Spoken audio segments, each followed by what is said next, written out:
Cowdrell, Thomas coming back. That's a well-clipped cross, and a really very, very good goal by Julian Darby.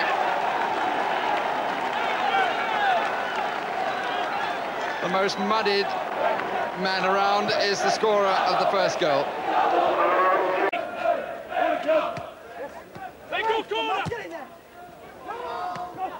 Green, Storer.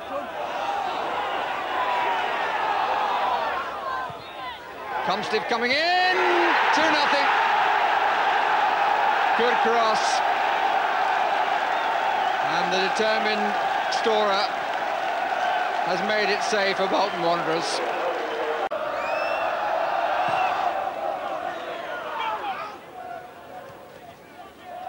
Cuddy might run on for Thomas. Oh, what a good finish. They got the consolation goal. It will stop there, but it's given the home side something to cheer.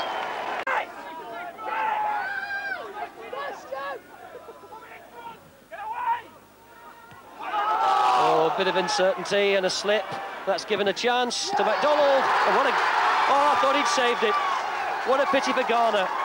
Rodney MacDonald has opened the scoring. You could see the relief on the face of manager Kenny Hibbert. Tamak. Oh, Chechery went down. And has he given a penalty? I think he has. Peter Hutter, the captain, penalised. But that looked a little bit harsh. Played over the top of Mason. Well, in fact, somebody got a little touch. There was certainly a hand in the back of Chechery, spotted by the referee, Ian Hemley of Ampthill, and that's given Walsall, well, a dream start to the second half.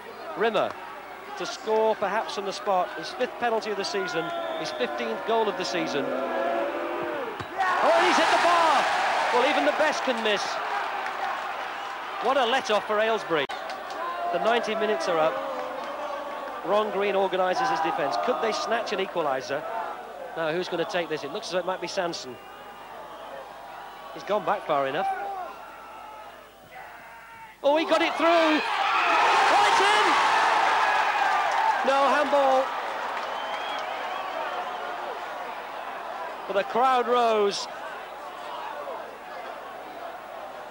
Peter Hutter, Aylesbury's captain, through the hole in the wall. Green made a good save. Hutter put it in, but the handball was seen. Things started well. 23 minutes gone and business as usual on the shop floor. Tynan was in the penalty area to score career goal number 302. A sharp turn and an expert finish.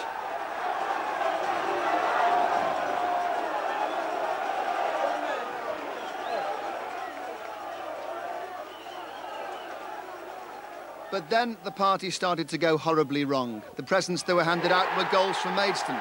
Steve Butler heading the equaliser, several white shirts standing looking at each other. And just before half-time, Torquay found themselves 2-1 down. The equaliser really fired Maidstone up. They broke forward, the ball ended at the feet of Lawrence Osborne. Torquay goalkeeper Gareth Howells could only palm it into the net, and it's odds on he won't be the life and soul of any party tonight. Torquay started the second half positively, Dean Edwards firing against the post, and there was money for a replay.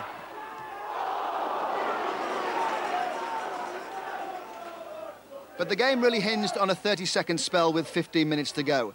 Tynan played the ball in. When the ball came across, Gary Stebbing acrobatically managed to keep the ball out from Steve Cookson and Mark Loram. Torquay tried to continue the attack, but Phil Lloyd got caught in possession on the halfway line, and Butler again raced through to score a magnificent goal.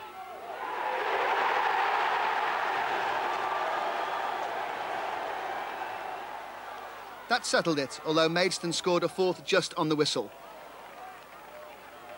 It was Carl Elsey that ran intelligently forward, the ball came across, and Mark Gall couldn't miss. That made it 4-1 for Maidstone, Torquay crashing out. It was 3rd Division Reading, managed by Ian Porterfield, hero of the 1973 final, who were the first to score. Martin Hicks turned and squeezed the shot in off the near post.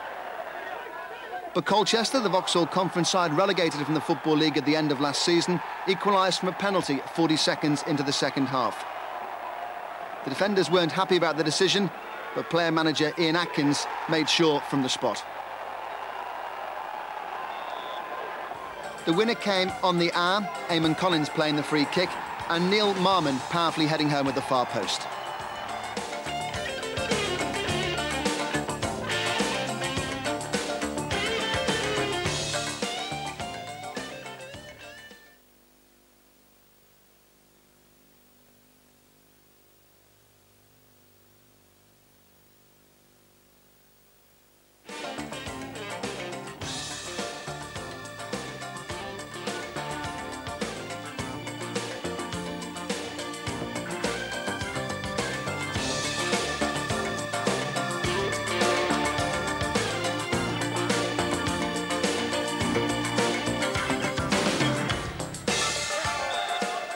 Last year's FA Trophy finalist Leek Town pulled off a great win at Scarborough.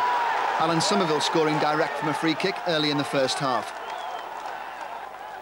Scarborough were looking for offside when David Sutton waltzed through on the left 6 minutes into the second half, but play was waved on and Sutton clipped the ball in.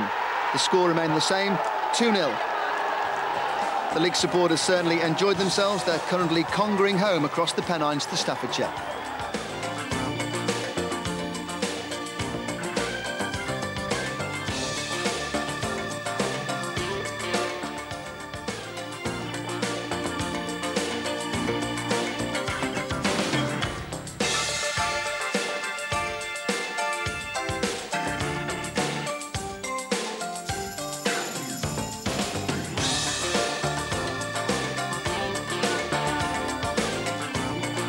Place in Division 4 was unbridgeable. In the second half, Bobby Barnes' header from Adrian Thorpe's cross made it 3-0. Even though Northampton won in a canter, manager Theo Foley thought there should have been more goals. It wasn't until the last seconds that Stuart Bevan scored his third in 4 games.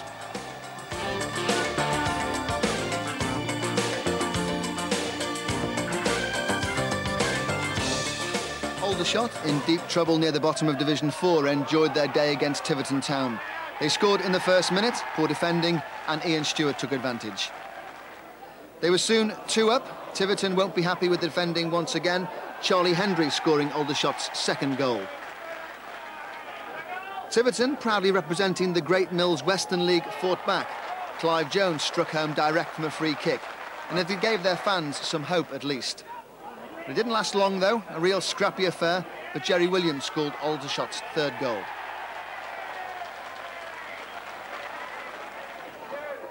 Now Aldershot took total control. Dale Banton crossing, Dave Puckett heading in at the far post.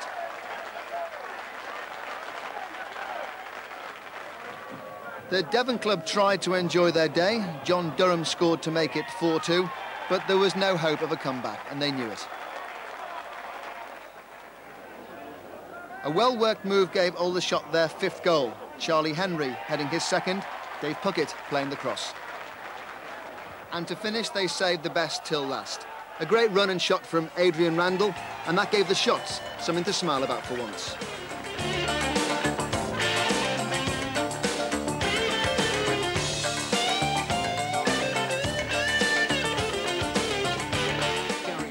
Was playing his first full game for 6 months, and he soon worked off his frustration on Yeovil. Next, Mark Fleming and Eddie May combined to manufacture a goal for Dean Holdsworth. Then Eddie May himself took advantage of confusion in the penalty area. That was 3 goals in 6 minutes. In the second half, Dean Holdsworth scored his second, Brentford's 4th.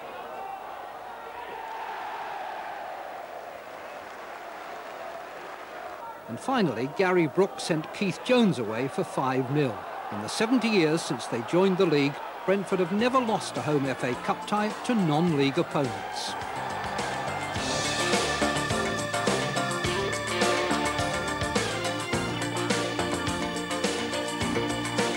Vauxhall Conference side Welling United took the lead after 26 minutes of their game with Swansea. Joe Francis enjoyed hooking the ball into the roof of the net.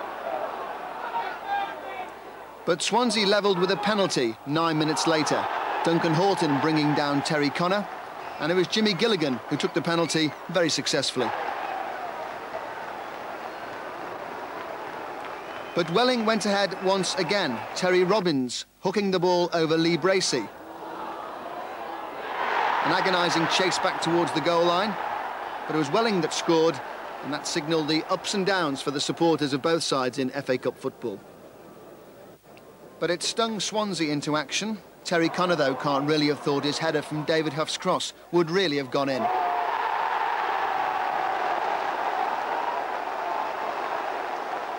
And Swansea soon went ahead. A diving header from Andrew Legg, and from there on they really ran away with it.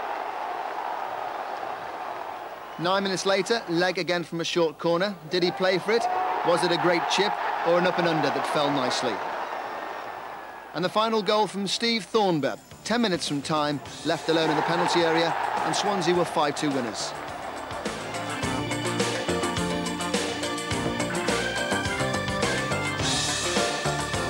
Most extraordinary tie of the day, Tamworth scored first. Steve Eccleston from Russell Gordon's free kick.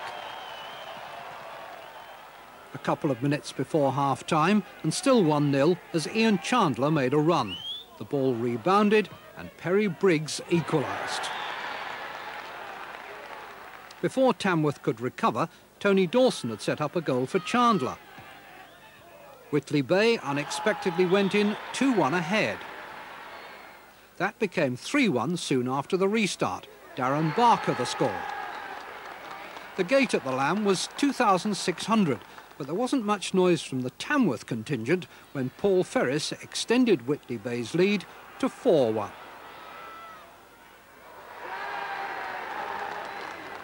The real fun was packed into the last 13 minutes. From a David Wells free kick, Mark Smith's powerful left foot pulled a goal back for Tamworth.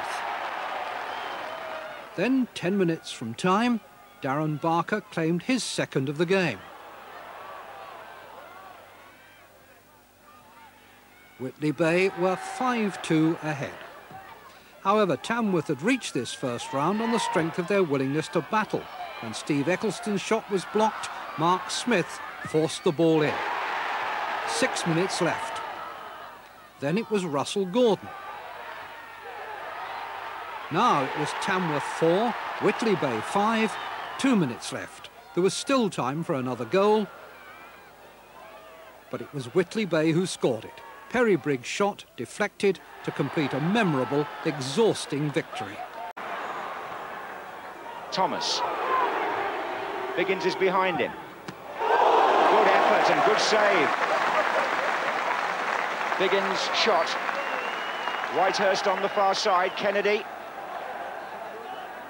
Well played by Kennedy. Flicked on and in.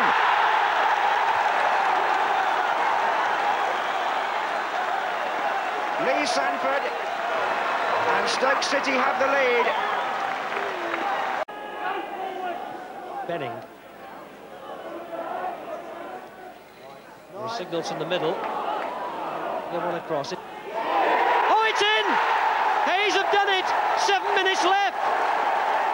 Clark, who got the touch, finally had a goal.